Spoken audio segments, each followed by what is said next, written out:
Video ni adalah tribute saya kepada grup Dragon Fruit Malaysia yang banyak membantu saya dalam mengatasi masalah stem rot.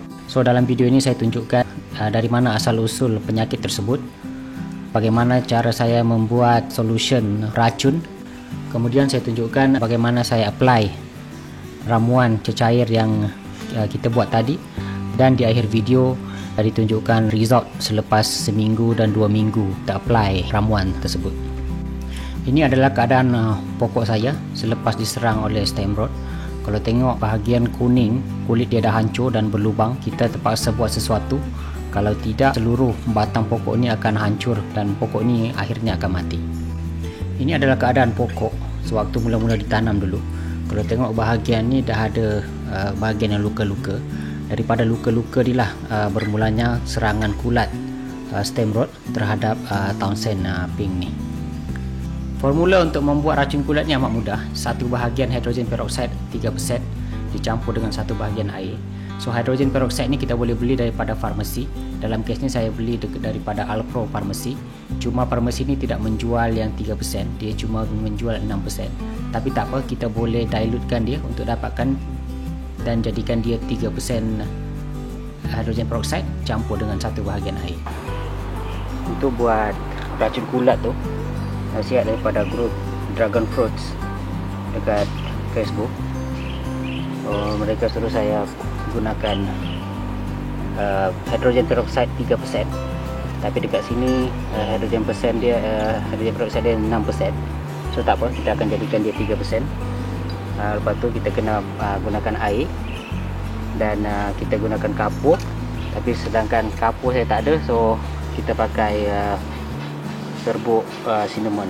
Tapi serbuk cinnamon ni kita apply dekat tempat yang luka, bukan kita campur dalam. Original resipi adalah 3% hidrogen peroksida, satu bahagian 3% hidrogen peroksida dengan 1 bahagian air. So sekarang ni 6%. So kalau 6%, 1 bahagian 6%,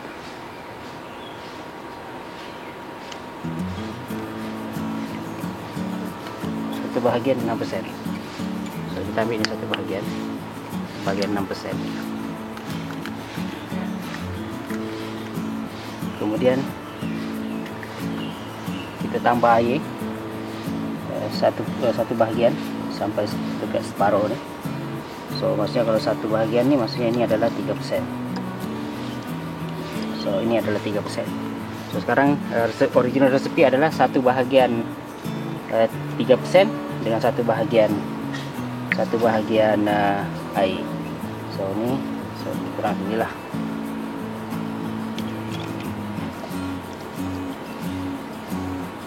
Air saya pakai air kowe, air minum. Kemudian kita goncang.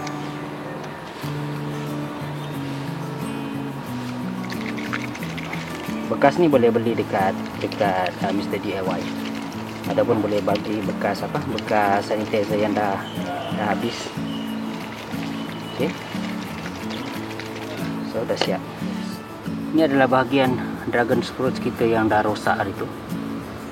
Semalam kalau tengok dia dah dimakan oleh masa mula-mula tu dia kuning. Dah saya cocok ni, kuning tu dah pecah, dah lembut.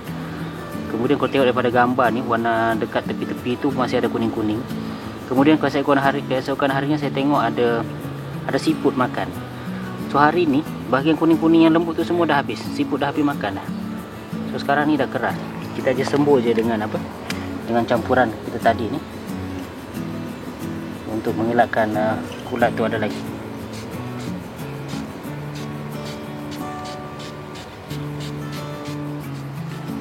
Kemudian serbuk cinnamon ni kita letak je dekat bahagian yang luka tu. Kalau dekat YouTube dia kata boleh letak kapur, tapi saya tak ada kapur, so saya letak cinnamon ni dengan harapan siput tadi tak datang lagi lah makan. So binatang-binatang lain pun, perosak pun, dia tak suka bau ni.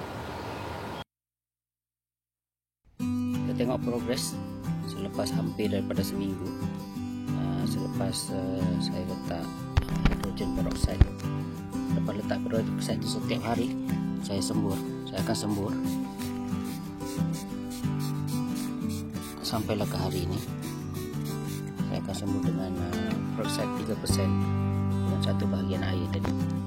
So boleh kita tengok progres dia. Nampak bahagian ni dah keras lah, dah tak ada kuning-kuningnya. Okay. So nampaknya berjaya lah. So untuk tu saya mengucapkan terima kasih pada grup Dragon Fruit Malaysia kerana memberikan tips ni untuk saya menyelamatkan pokok Townsend Pink ni.